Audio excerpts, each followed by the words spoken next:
Hello दोस्तों, नमस्कार। मैं चंदू खत्री आपका फिर से स्वागत करता हूं अपने चैनल सेफ टिप्स पे। तो दोस्तों, कैसे हो आप लोग? आशा करता हूं आप लोग बढ़िया ही होंगे। दोस्तों, आज हम 3 टॉपिक पे बात करने वाले हैं। फर्स्ट नंबर पे आपका FSSAI और जो आपका सेकंड टॉपिक है वो होगा आपका red mark and Green Marc, और जो थर्ड टॉपिक पे बात करने वाले हैं वो है आपके बारकोड। ये तीनों ही फूड से रिगार्डिंग हैं। तो दोस्तों, चलिए शुरू करते हैं। फर्स्ट नंबर का टॉपिक है वो है FSSAI, या हम उसे फसाई भी कह सकते हैं। ये आपने कोई भी खाने के आइटम लेते हैं दोस्तों, तो आपने वहाँ पर ये लोगो देखा होगा। तो अब हम इसके बारे में बात करेंगे।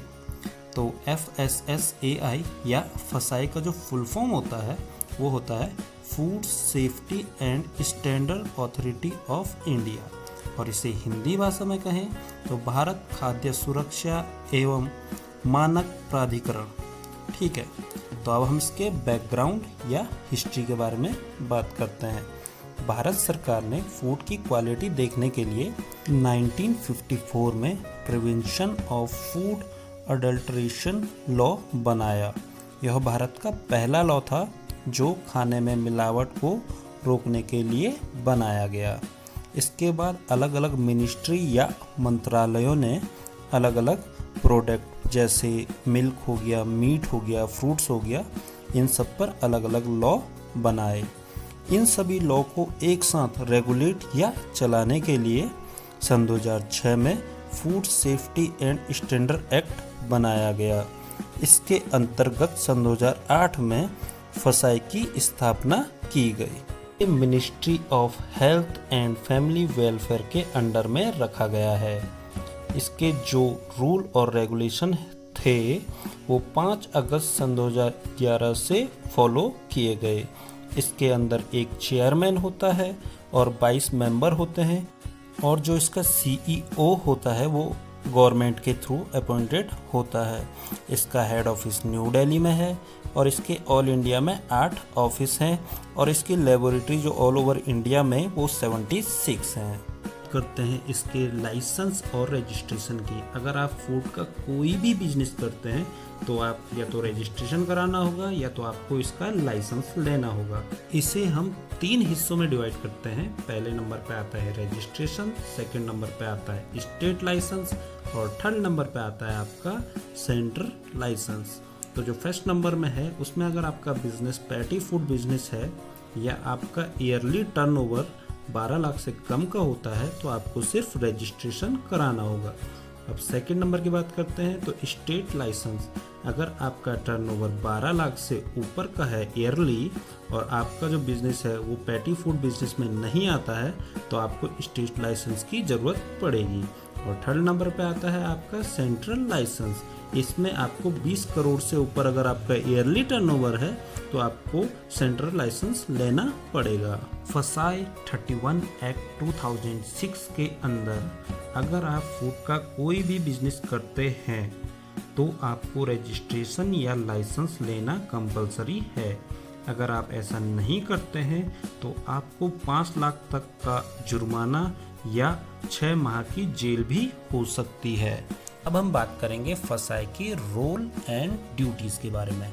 तो फसाई का जो काम यह देखना है कि फूड बन कैसे रहा है, सही टेम्परेचर पे बन रहा है कि नहीं बन रहा है, खाने का स्टोरेज, कोल्ड आइटमों को कोल्ड स्टोरेज में रखा जा रहा है कि नहीं रखा जा रहा है, कहीं वेज आइटम है, नॉन वेज आइटम है, या आधा पकी हुई चीज़ें और आधा कच्ची चीज़ एक साथ तो नहीं रखी जा रही हैं। वितरण बोले तो डिस्ट्रीब्यूशन इसका सही हो रहा है कि नहीं हो रहा है। आयात, ट्रांसपोर्ट, जैसे आपका मिल्क हो गया, आपकी आइसक्रीम हो गई, कई चीज़ें होती हैं जिन्हें कोल्ड वैन में भेजा जाता है तो वो सही तरीके से जा रही हैं कि नहीं जा रही हैं, और ये सामान सही मूल्य पर बेचा जा रहा है कि नहीं बेचा जा रहा है।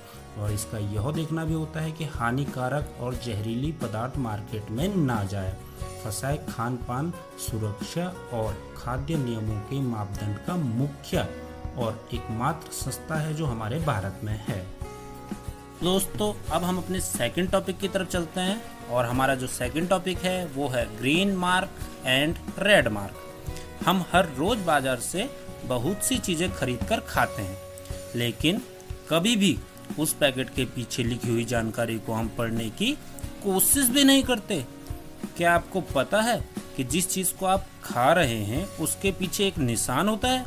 यह निशान बताता है कि आप जिस चीज़ को या जिस भी भोजन को या जिस पैकेट को खा रहे हैं वो शाकाहारी है या मांसाहारी। अगर आपके द्वारा खरीदी गई चीज़ शाकाहारी है तो उसके पीछे एक निशान होगा, और वही चीज़ अगर मांसाहारी या उसमें अंडा है तो उसके पीछे भी एक निशान होगा, पर दोनों के दोनों अलग अलग होंगे।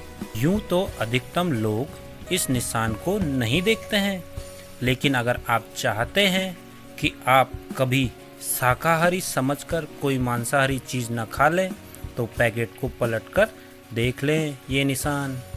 आइए जानते हैं कौन कौन से निशान होते हैं।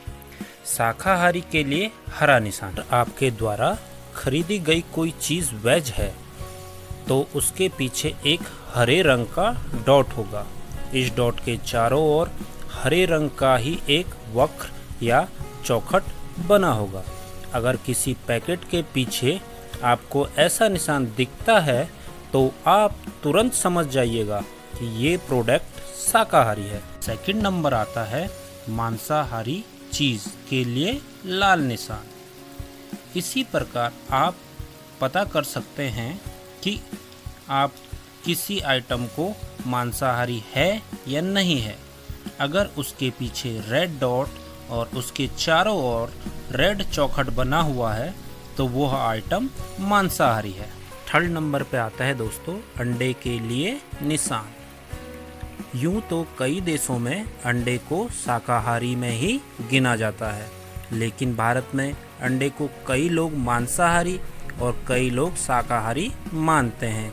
इसलिए अंडे के लिए बनने वाला निशान जो अभी सिर्फ घोषणा हुई है ब्राउन निशान होगा। अभी तो इसे रेड डॉट से ही माना जाता है। और जो आपका इसमें लास्ट में आता है वो है नीले रंग का निशान।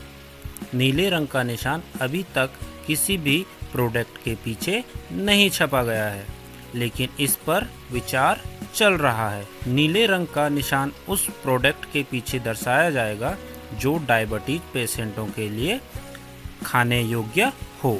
आज के समय में डायबिटीज़ आम समस्या हो गई है, जिसके चलते यह फैसला लिया जाने पर विचार किया जा रहा है, लेकिन अभी तक किसी भी निष्कर्ष पर नहीं पहुंचे हैं। और जो आज का हमारा थर्ड टॉपिक है दोस्तों वो है बारकोड। तो चलिए बारकोड के बारे में जानते हैं। अगर आप सिर्फ बारकोड देखकर ही समझना चाहें कि यह उत्पाद कहाँ बना है तो ये भी संभव है। बारकोड किसी उत्पाद के बारे में आंकड़े या सूचना लिखने का एक तरीका है। बारकोड किसी उत्पाद के बारे में पूरी जानकारी जैसे उसका मूल्य, उसकी मात्रा, किस देश में बना है, किस कंपनी ने बनाया है इत्यादि बताता है। बारकोड को ऑप्टिकल स्कैनर की सहायता से पढ़ा जाता है। इसे बारकोड रीडर भी कहते हैं। इस बारकोड के माध्यम से कंपनियां या स्टोर अपनी वस्तु आइटम की उपलब्धता या क्वांटिटी का पता कर सकती है। हर एक कंट्री के लिए अलग अलग बारकोड दिया गया है। उदाहरण के तौर पे हम जान लेते हैं, जैसे भारत का बारकोड 890 है। तो आप किसी प्रोडक्ट को लें, उसके स्टार्टिंग में अगर आपको 890 दिखता है तो समझिएगा यह प्रोडक्ट भारत में बना है। इसी प्रकार मैं कुछ कंट्रियों के उदाहरण देता हूँ, जैसे 00 to 13 तक अगर आपको किसी पे दिखता है तो वह आइटम USA और कनाडा की है।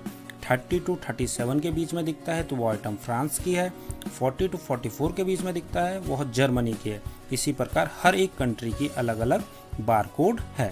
तो दोस्तों अगर आपको ये वीडियो इन्फॉर्मेटिव लगी तो इसे प्लीज़ शेयर कीजिएगा और मेरी वीडियो को लाइक, शेयर, कमेंट, सब्सक्राइब और पूरा देखने के लिए आपका धन्यवाद।